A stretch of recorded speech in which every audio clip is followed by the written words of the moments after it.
God so loved this whole world that he gave. Ways of serving him. There is no serving God just anyhow we like. It's just like you come into a place of work, there are times and conditions. And when you're employed, we are bound to stick to the employer's terms and conditions. The one who has employed us is God. The one who has brought us to himself through his son Jesus Christ is the Almighty God himself. And so in working with him, he has his own terms and conditions. And for us to be able to please him, we need to know what is written, what the do's and the don'ts are, what it's all about. And the readiness to accept what is written, and not just to accept, but to be doers of it. That's what makes us believers. And that's what brings about faith on the inside of us. Ability to please God. You see, when you look at the teachings of Jesus, it got to a point it was tough. It was really, really tough. And the Bible says a lot of people left. Because they said, this is too hard. Who can take this? He got to the point that if you cannot eat the flesh of the Son of Man or drink his blood, you have no part in me. And don't forget, we said about 3 weeks ago, be careful how you hear and what you hear. Some people had that word and they took offense because they felt that this guy is a cannibal. Because they had it, but don't forget there are two ways. What do you hear? And how you hear it matters a lot. Those two things will connect with faith on the inside of you and will keep you going. So some had it, they took offense. Some took it, they had it with the realm of the spirit. And they said, this man is saying something new. And they received it. But some said, forget it. John 6 verse 66. That was the beginning of Antichrist. 666 is found firstly in the book of John chapter 6 verse 66. Many went back. We can't follow this man. Forget it. Forget it. Don't forget, before that time, he has fed them with food. They enjoyed the food. They loved the food with which he fed them. In fact, the next time they wanted to make him king, they were looking for him, going all over the place. I said, oh, Master, eventually, when they saw him, oh, Master, we have tried. So you are here. And Jesus said, look at you. You're looking for me because of food. You've still not gotten it yet. Don't seek after me because of the food of this world that you will eat. You will go to the toilet, go to the loo, and that's it. It's all gone. But seek me because of the kingdom of God. The things of God have eternal value. The things of this world are temporal. And whether we like it or not, we're going to leave this world one day. But I decree and I declare in the name of Jesus, we shall all live to fulfill the number of our days in Jesus' mighty name. Whether we live 100 years, 120 years, one thing is certain, we are leaving this world one day. And the question is, what have you got to offer before God? What will I deliver before God? That's very important. So we're looking at how to please God, and we look at Hebrews chapter 11 verse 6, which is what we have been reading all the while. It says, but without faith it is impossible to please him. For he that cometh to God must believe that he is, and that he is a rewarder of them that diligently seek him. That's so important. I was looking at this, he didn't say, for without faith it is difficult to please God.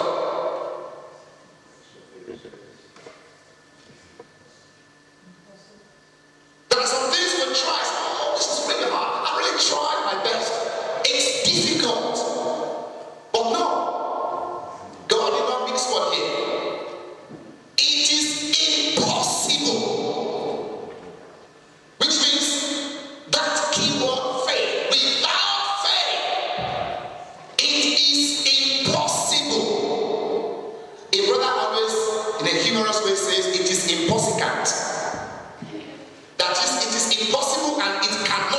impossible to please God without faith.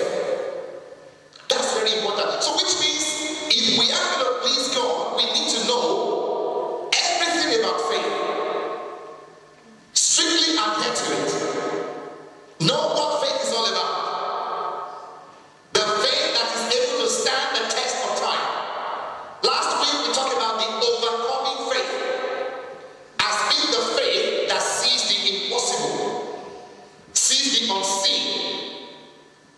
If you can see God and capture God in the almightiness of who He is, then you have it. It doesn't matter what the enemy is doing, you will scale through to the other side of glory.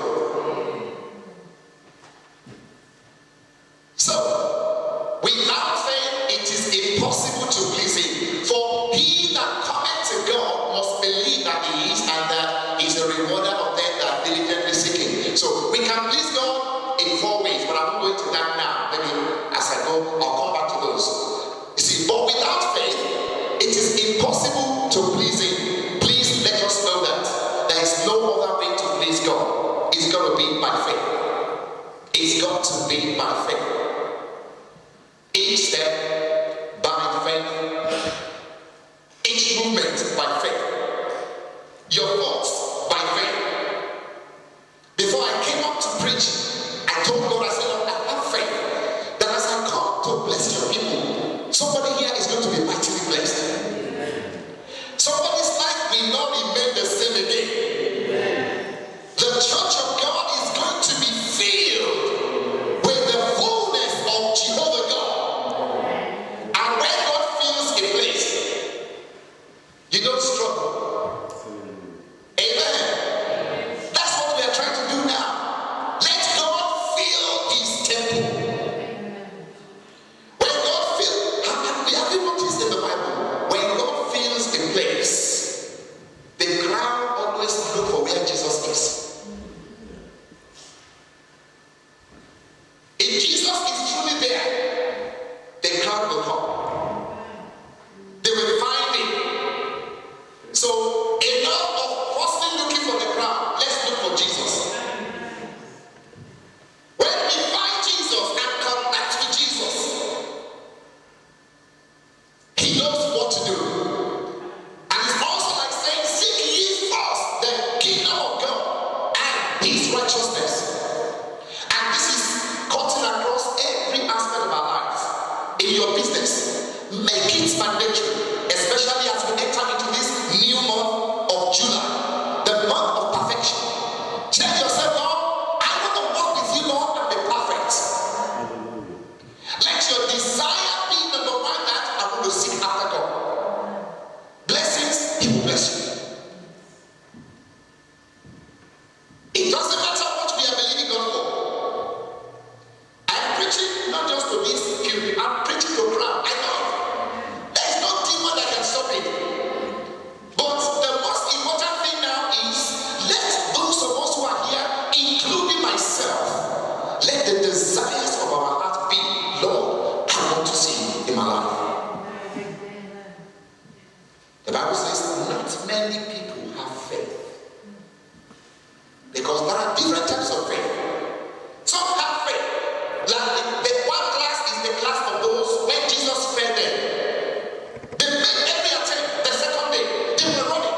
Oh, yes. He wasn't catching at 3 o'clock. And they went to catch. They got to catch. Oh, he's not we have that. He's got to call me. Oh, it doesn't matter. We will look for him. And when they got to come, oh, sorry, he just joined the train now. He's in Welling Road. And they went to Welling Road. By the time they got to Welling Road, they said, oh, look, you know what? He left. He has another mission. And go back to catch him. And they came, and by the time they were coming back, they were tired. Now, when you look at that, you will think that, oh, these people, they love Jesus. That's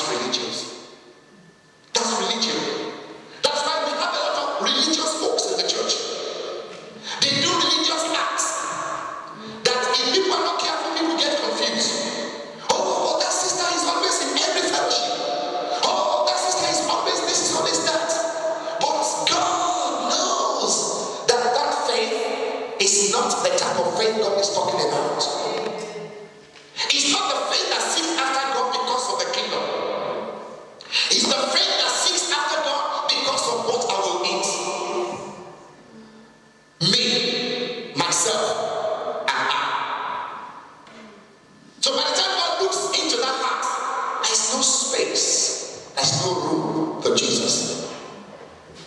Remember when Jesus was born? He was looking for a place. The Bible says there was no room for him except in the inn. No space for him. That was the palace. There was no space for him there. There were good hotels around. They couldn't find place for him. But the only place they could find place was one inner place. One place where there are animals, the cows and the dog and everything. They said, okay, you know what? We will try and make a sheep place for him.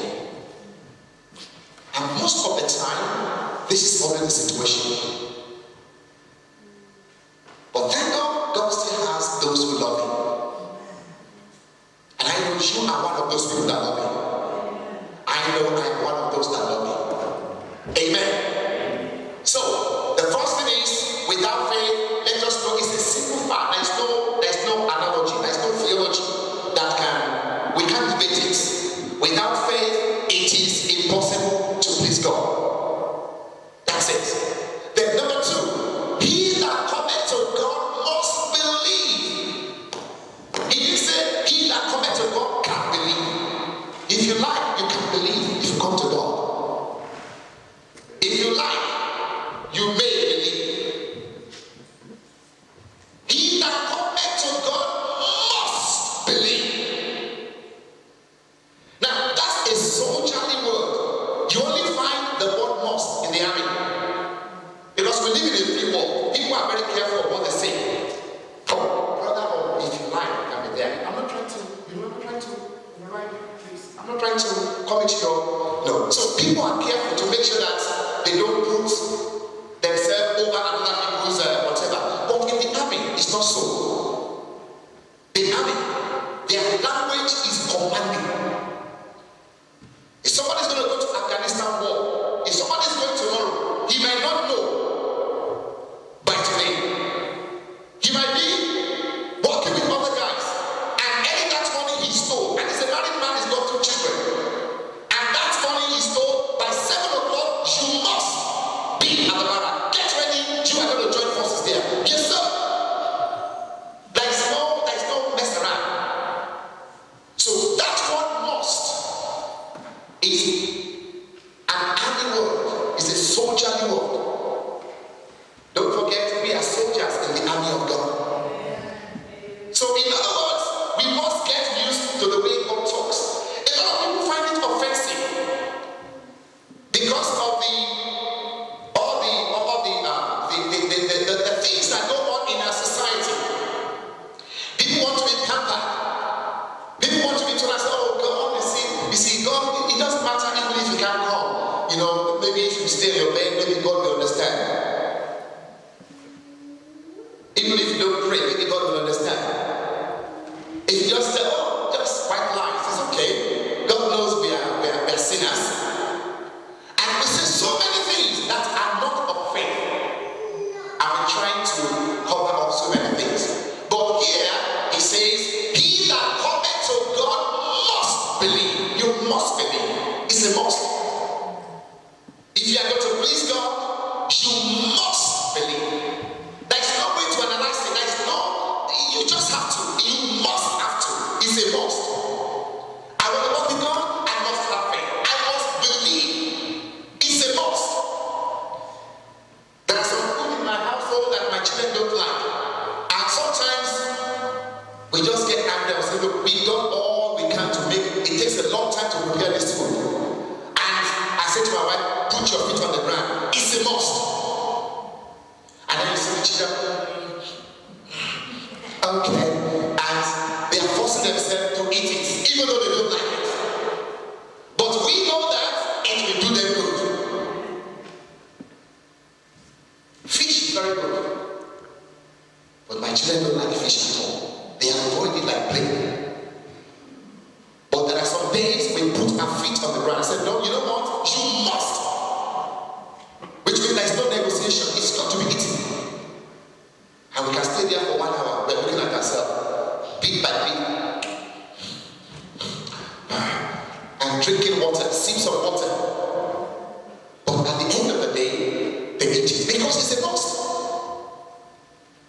And so it's the same thing here. God is saying to us, there are some things we don't like to do. But if we are going to please God, we must be ready with the terms and the conditions of God, that sometimes God uses the word must for us. And if God says must, it means it's must. And if there's anything about faith, it is a must subject. Sometimes we do subjects, some are called electives, optional, and some are compulsory subjects, which means you cannot run away from it. It is a must. There are must subjects, and one of the must subjects is faith. Belief is the sister of faith, but they are of the same family. Number 3, and that he is a rewarder of them that diligently seek him. So as we also come to God, we must believe that God is a rewarder. So which means as we come before God, we have this belief in us that he's going to reward us. If not, then why are we here? If God is not going to reward us, then I'm not supposed to be here. I can just do something else that will reward me. So if we put these 3 things together, then we are on the path of faith. We are on the path of seeing God do what he has promised. Sometimes we think we have faith, but when God sniffs it and looks at it, he can't see faith in that thing. And that's why many times we have not been able to see what God has promised. Because God looks at what we are cooking up for him, and he can't sniff, he can't smell, he can't see faith in it. And I think one of the things is that maybe many times we don't even understand the subject of faith. And that's why I believe God is just using this whole year to take us through into the depth of what faith is all about. So Romans 14:23 says, he that doubteth is damned if he eats, because he eateth not of faith. For whatsoever is not of faith is sin. You see that? Anything I do and it's not of faith. So can you now see why it is a must? Because sometimes we say, I want to sin against God. Oh, I love my God. Oh, Lord, I love him. But you are acting out of faith. You're already in sin. Well, let me go to church today. I don't know. I just go. Because why are you going to church? Well, just go in. Just go in. There's no expectation that God is going to do something new in your life. There's no expectation that God will touch that issue and change it. So, at the end of the day, we are not seeing what we desire to see with God. But you know what? In my little walk with God, I have come to understand. I've come to understand that faith works. I have come to understand that faith works. I said faith works. I said faith works. God wants to cook us. He wants to cook us. You know, the gun. When people want to shoot the gun, before they shoot the gun, they cock the gun. They put the bullets in. Everything that needs to go in goes in. And then they cock it. And then ready to shoot. And you're sure that by the time you are aiming, something is going to come out.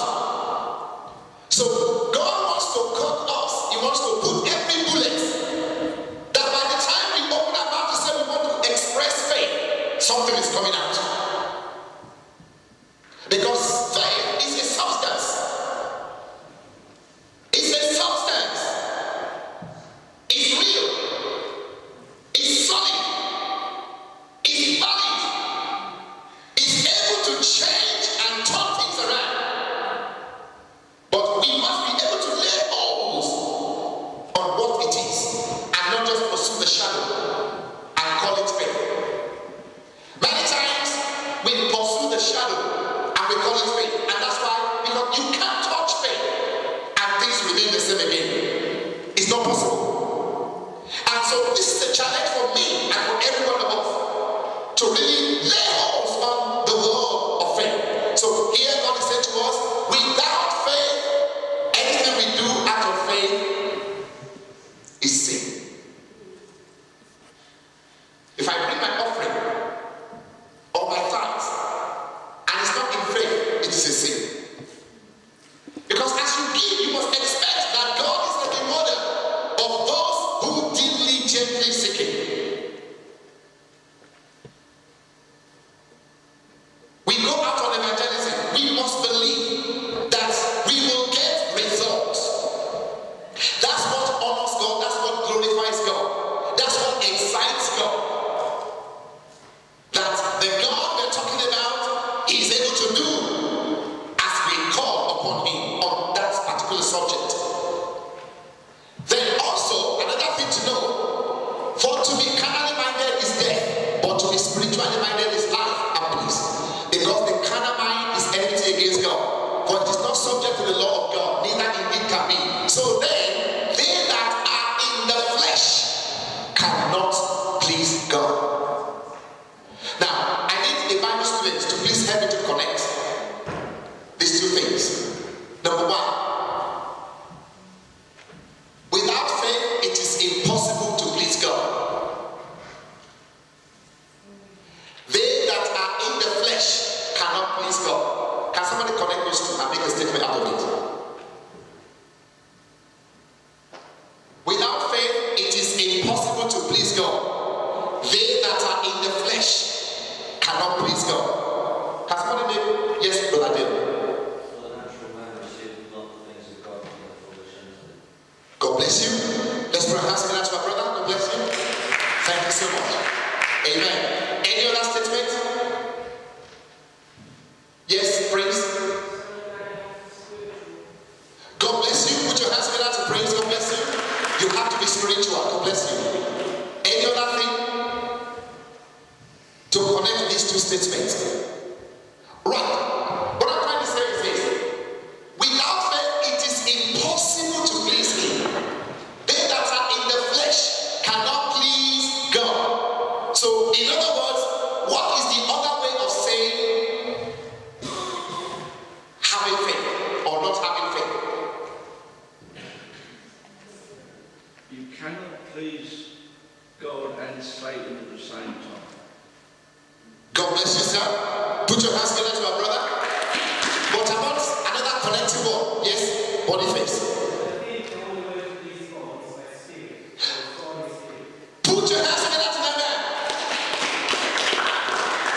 So, in other words, we are saying, when you are in the faith, when you are in faith, you are in the spirit. Does that make sense? For without faith, it is impossible to please Him. For they that are in the flesh cannot please Him. So, which means, if you are not acting in faith, you are in the flesh. But if you are in faith, you are in the spirit.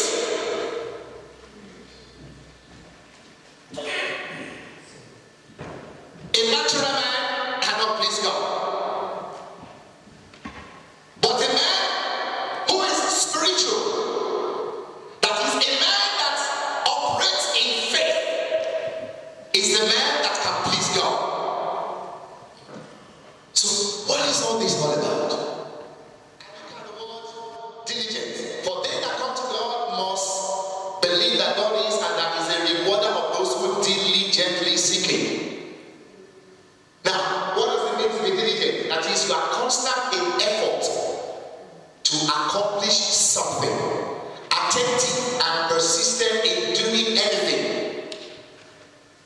Pursue with persevering attention, painstaking. Some people seek after God for 1 week and they give God ultimatum. God, if you don't do it in 1 week, forget it. I'm not serving you anymore. No, forget it. We don't give God terms and conditions. We serve Him because He is God. And our determination is to serve Him eternally. So, to please God, we make up our mind to serve Him diligently. When it is thick, when it is thin. When there's fire, when you're in the water. In the rain, in the sunshine. We keep going with our belief in Him and that He is able to do all that He has promised. That is how to operate in that type of faith that pleases God.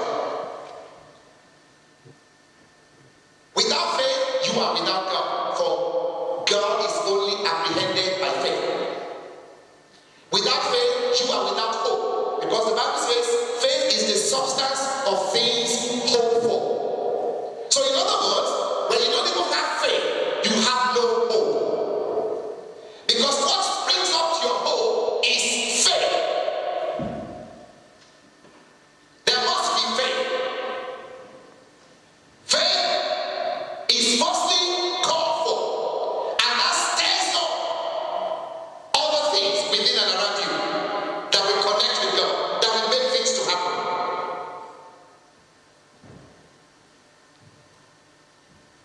For a true hope can only spring out of a true faith. And without hope, without Christ, consequently, without a Savior, without the means of the removal of your sin, without a help with which to daily fight the battle of life against sin. You see, our faith is what stirs up, makes us to believe what Jesus did on the cross. And is that stirs up the faith.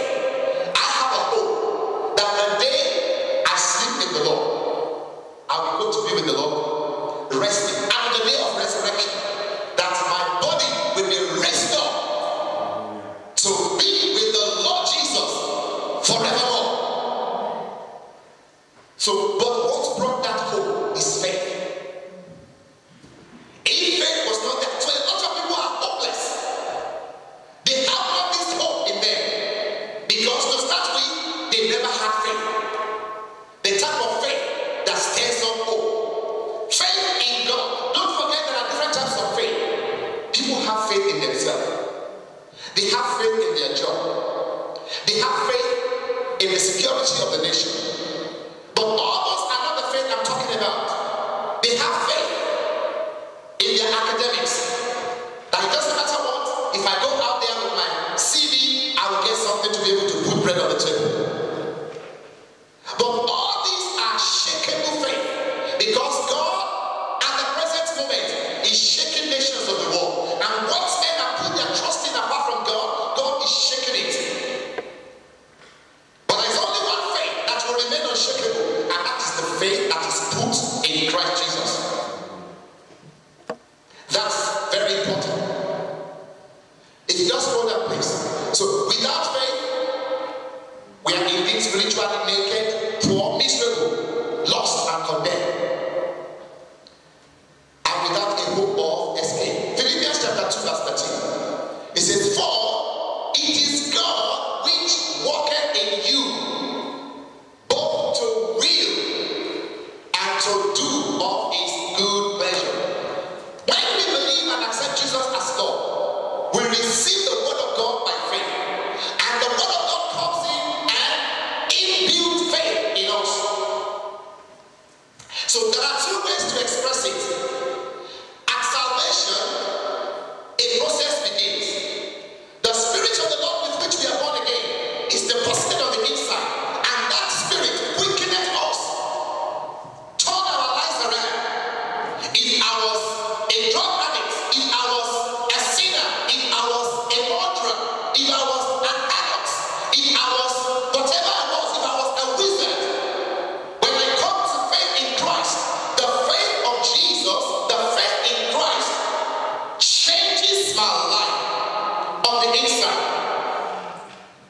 And it is God that worketh that thing on the inside of me. The package of salvation. So, but that is the inward, that is the outward expression of what is on the inside. So, as I allow myself to grow in this understanding that now I am born again, now I am in the kingdom of God, now I make up my mind to walk in the path of righteousness, now I make up my mind to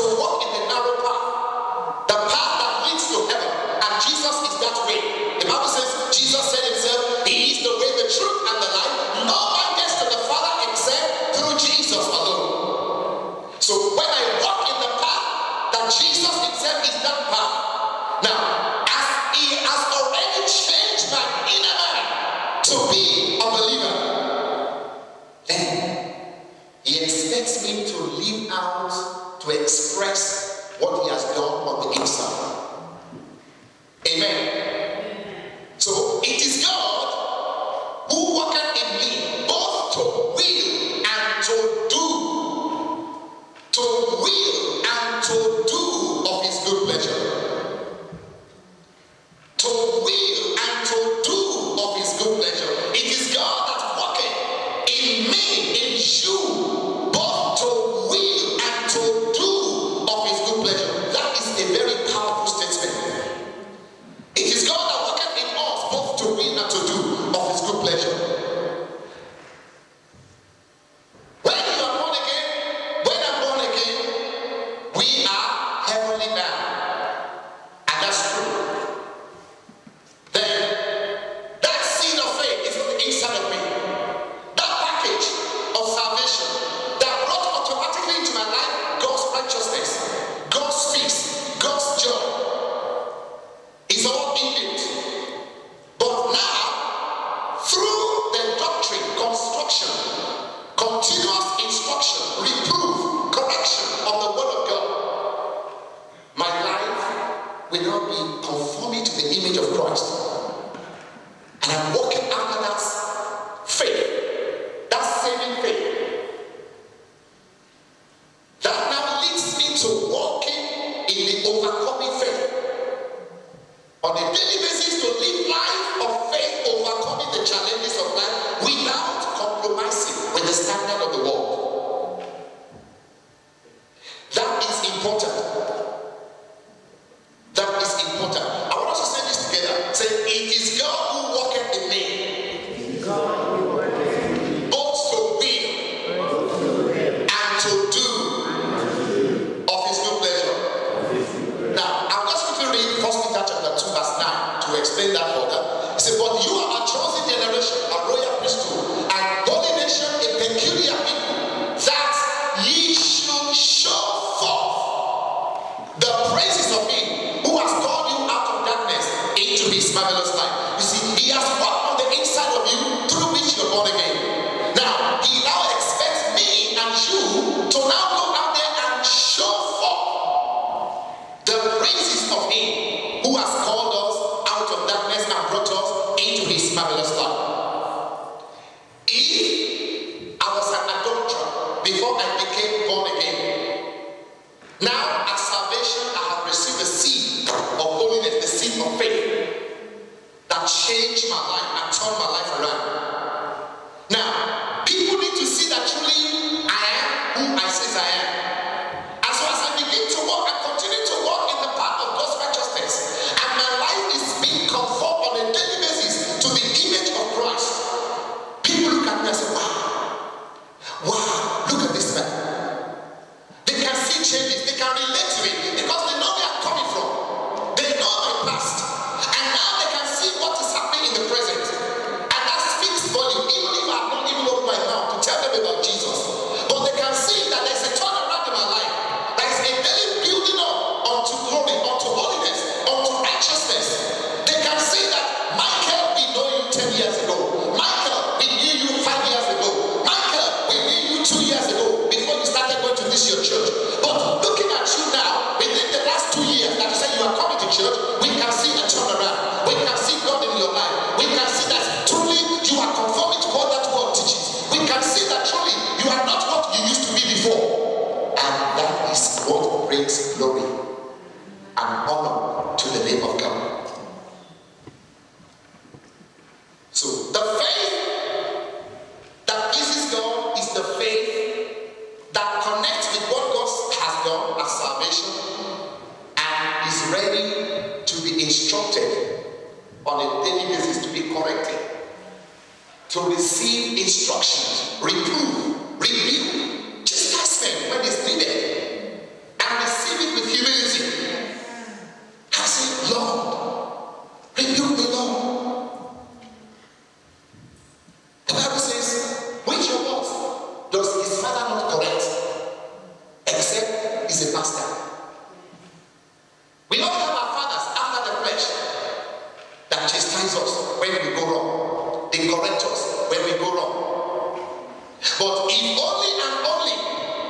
we allow God to correct us, and we take it joyfully, even when it hurts, even when we cry. We still go to God and say, Daddy, I'm sorry, I didn't know that is not part of your ways. Lord, forgive me. And God says, well, He takes us to another level. Brethren, that is the faith that God is doing. If you just go down before I just quickly go. Now, human's nature way of salvation is do. God's way of salvation is done, it's done. That's one thing we must know about faith. We are not going to do anything extra to add to it to make it to happen, because it's already done. And I don't want you to be confused with it. This is what the Lord is saying to us. Everything about our victory is already done. In fact, on the cross, Jesus said, it is finished. That is, everything that has to do with putting the devil down under my feet, atoning for my sins. He made a sacrifice with his blood that pleased the Father, and the Father accepted that as an atonement for the sins of humanity, for those who believe in Him. So I am not going to kill myself and shed my blood to make my way pleasing to God. The only way to please God, the only way to allow what God has said to be done in my life is to believe what God says His word has said, and to just believe it, receive it, hook, line, and sinker, and ready to walk with it.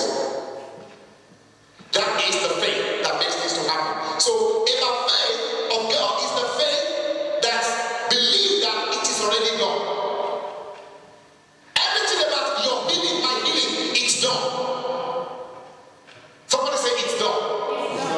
Say it is done. Say it is done. You see, it's good to walk practically according to what is written, and not according to what I think or what another person postulates. If people are running a race and one person decides to walk according to the lines, when you have lines, when you have maybe 100-meter race, you have about 5 lines. And somebody says this is line 1, then line 2, line 3. Everybody is giving his own line. Now, I have discovered that when everybody is running the race, if in the course of running the race, then number 1, who is put in lane 5, is heading the race, but somehow along the line, he refuses to maintain his line, and he crosses his lane to lane 3. Even though he runs to the end of the race and has become number 1, he will be disqualified. And many times, the second person is given the position of number 1. Why? Because he has gone against the rule of the game. The rule of the game says, don't cross line. Maintain your line. It's better to be number 2 than to be disqualified. So I have seen it many times whereby the person who thought he was the person who was not to be first, but because he crossed lanes, he was disqualified. May we not be disqualified at the end of our race in Jesus' mighty name. It's good to adhere strictly to the rules of the game, and the rule is walk by faith, not by sight. Peter was made a mockery of, I believe, by his other mates.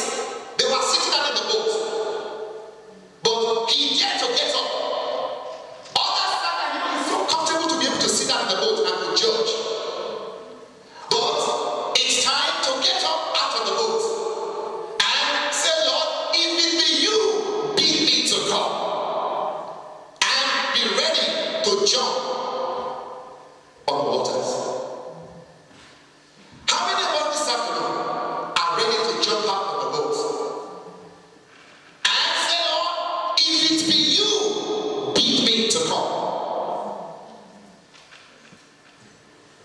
How many of us know? I was there on Saturday with my 2 brothers. My wife was also also there, Sister Lina was there, Brother Bart was there in town, and I saw my brother, he carried the cross, the big cross.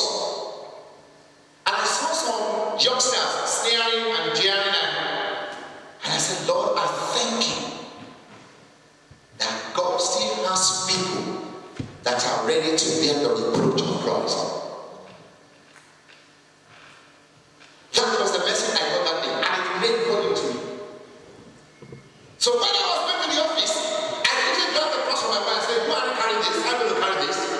So I carried it, and I enjoyed it. I said, "This is what Dale has been enjoying." I said, "Thank God Dale is not here. I'm carrying this afternoon."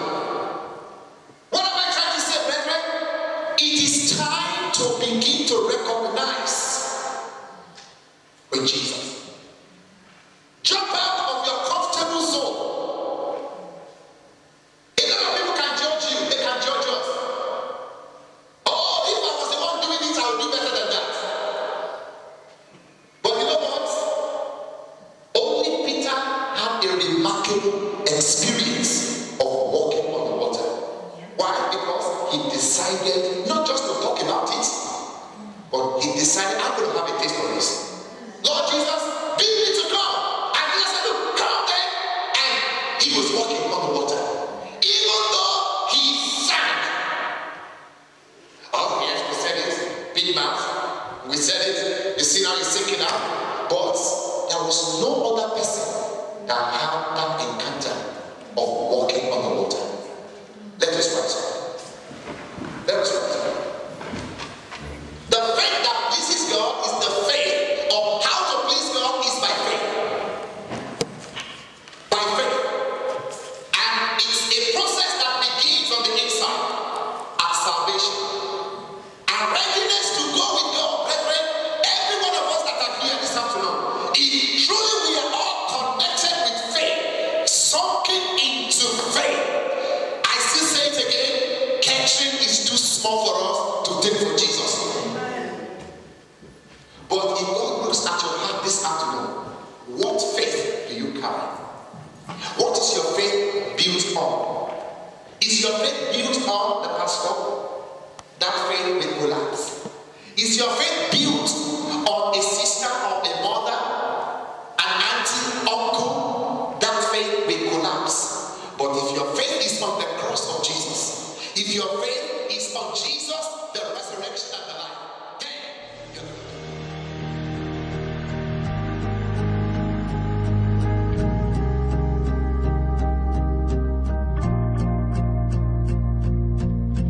I see your face, you're beautiful.